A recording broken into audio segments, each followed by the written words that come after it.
Greetings, this is the Edification Coach, and today I will talk about the law of prosperity from the book The Game of Life and How to Play It by Florence Scovel-Shinn.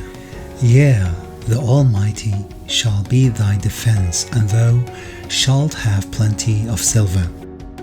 One of the greatest messages given to the race through the scriptures is that God is man's supply, and that the man can release through his spoken word all that belongs to him by divine right.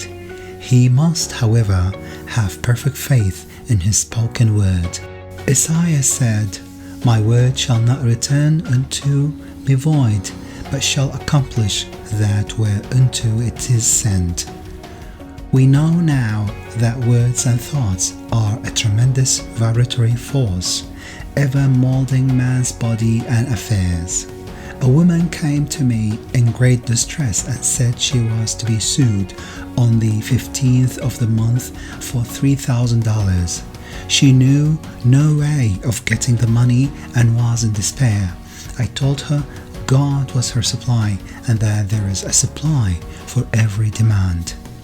So I spoke the word.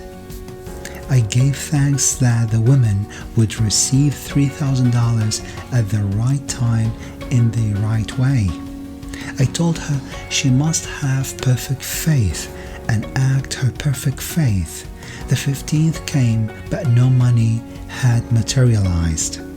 She called me on the phone and asked what she was to do. I replied, "It is Saturday, so they won't sue you today. Your part is to act rich, thereby showing perfect faith that you will receive it by Monday." She asked me to lunch with her to keep up her courage. When I joined her at a restaurant, I said, "This is no time to economize. Order an expensive luncheon. Act as if you had already received the $3,000. All things whatsoever ye ask in prayer, believing ye shall receive." You must act as if you had already received. The next morning, she called me on the phone and asked me to stay with her during the day. I said, "No, you are divinely protected, and God is never too late." In the evening, she phoned again, greatly excited, and said, "My dear, a miracle has happened. I was sitting in my room this morning when the doorbell rang. I said to the maid, 'Don't let anyone in.' The maid, however, looked out the window and said, 'It's your cousin with the long white beard.' So I said, 'Call him back. I would like to see him.' He was just turning the corner when he heard the maid's voice, and he came back. He talked for about an hour, and just as he was leaving, he said, 'Oh, by the way, how are finances?' I told him I needed the money, and he said, 'Why, my dear, I will give you the $3,000 the first of the month.' I didn't like to tell him I was going to be sued. What shall I do? I won't receive it till the first of the month, and I must have it tomorrow. I said, 'I'll keep on treating.' I said, 'Spirit is never too late. I give thanks she has received the money on the invisible plane and that it manifests on time.'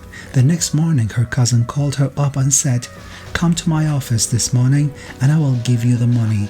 That afternoon, she had $3,000 to her credit in the bank and wrote checks as rapidly as her excitement would permit. If one asks for success and prepares for failure, he will get the situation he has prepared for. For example, a man came to me asking me to speak the word that a certain debt would be wiped out.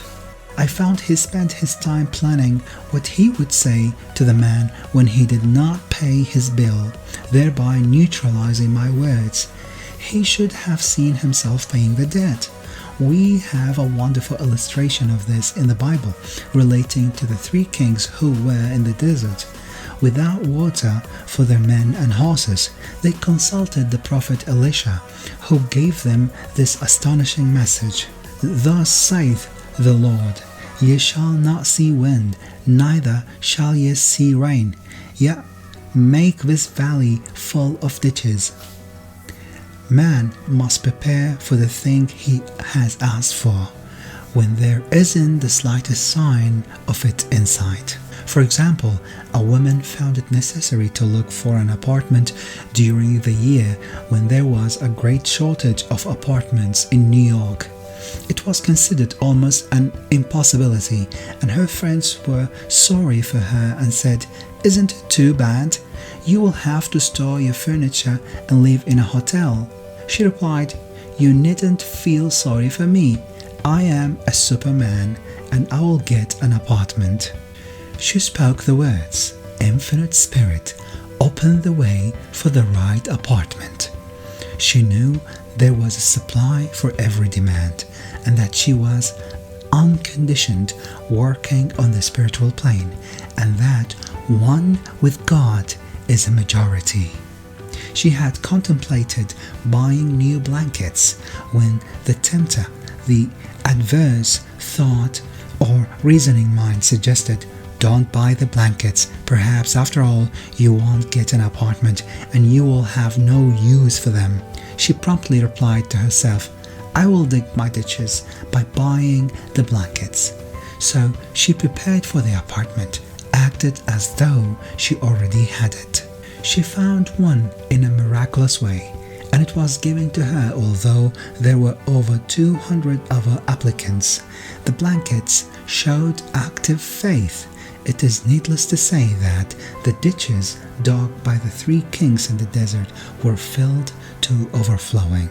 Getting into the spiritual swing of things is no easy matter for the average person. The adverse thoughts of doubt and fear surge from the subconscious. They are the army of the aliens, which must be put to flight. This explains why it is so often darkest before the dawn.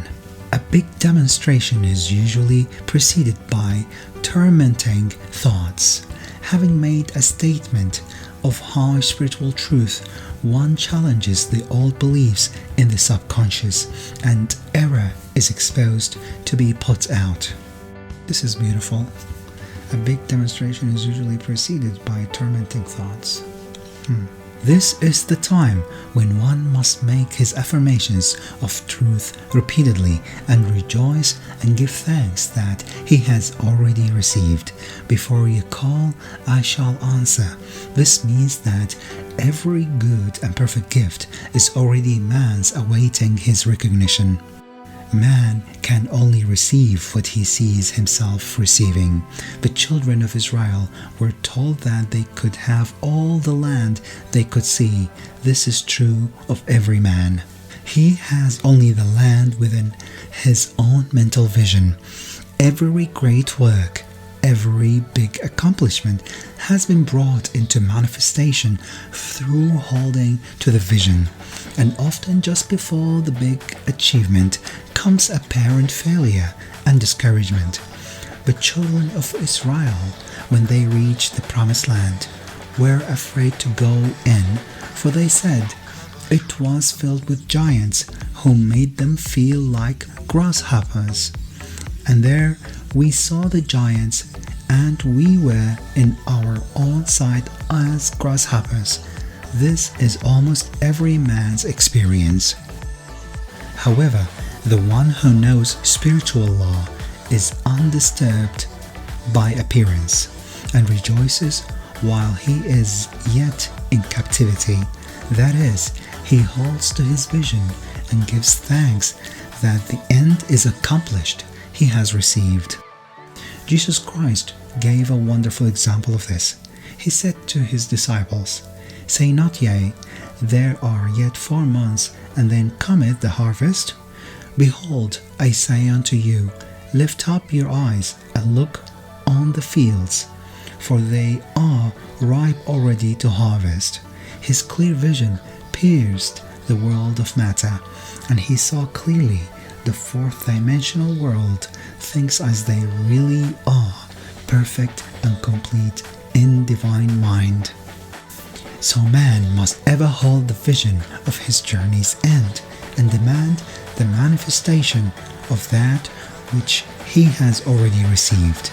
It may be his perfect health, love, supply, self-expression, home, or friends.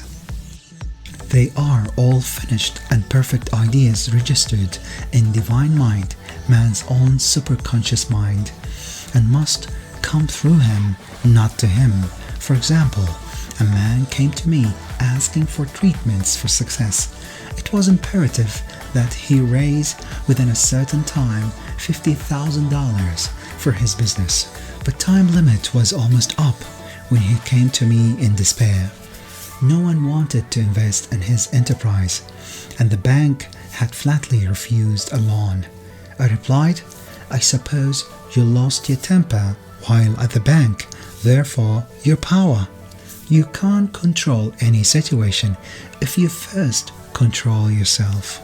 Go back to the bank," I added, "and I will treat." My treatment was, you are identified in love with the spirit of everyone connected with the bank. Let the divine idea come out of this situation.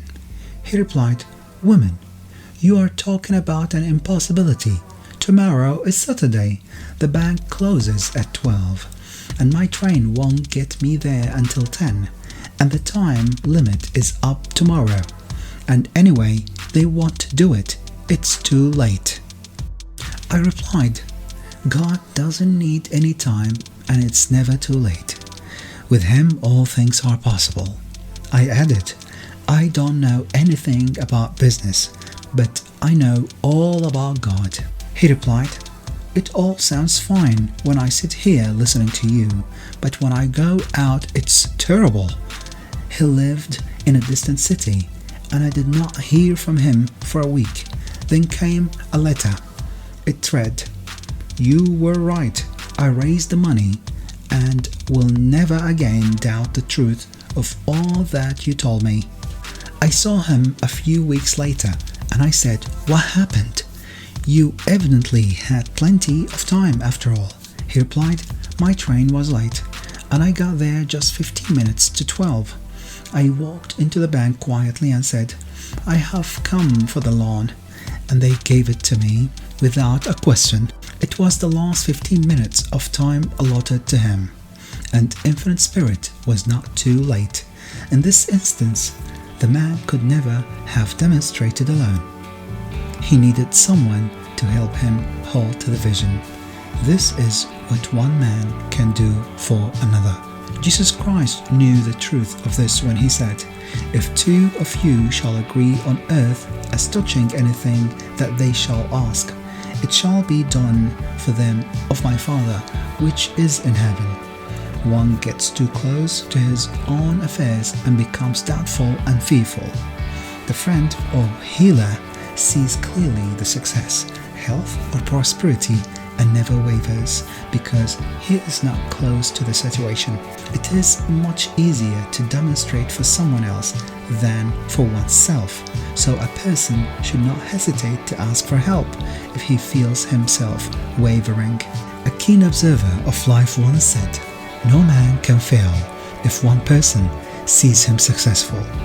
Such is the power of the vision, and many a great man has owed his success to a wife or sister or a friend who believed in him and held without wavering to the perfect pattern. Love and gratitude to you, my friends. Dear YouTube, remember to like, share, subscribe, and comment in the comment section. Also remember to push the notification button for more videos. Remember, this helps the channel a lot and gives me more motivation to over-deliver. Take care. I'm grateful. See you soon.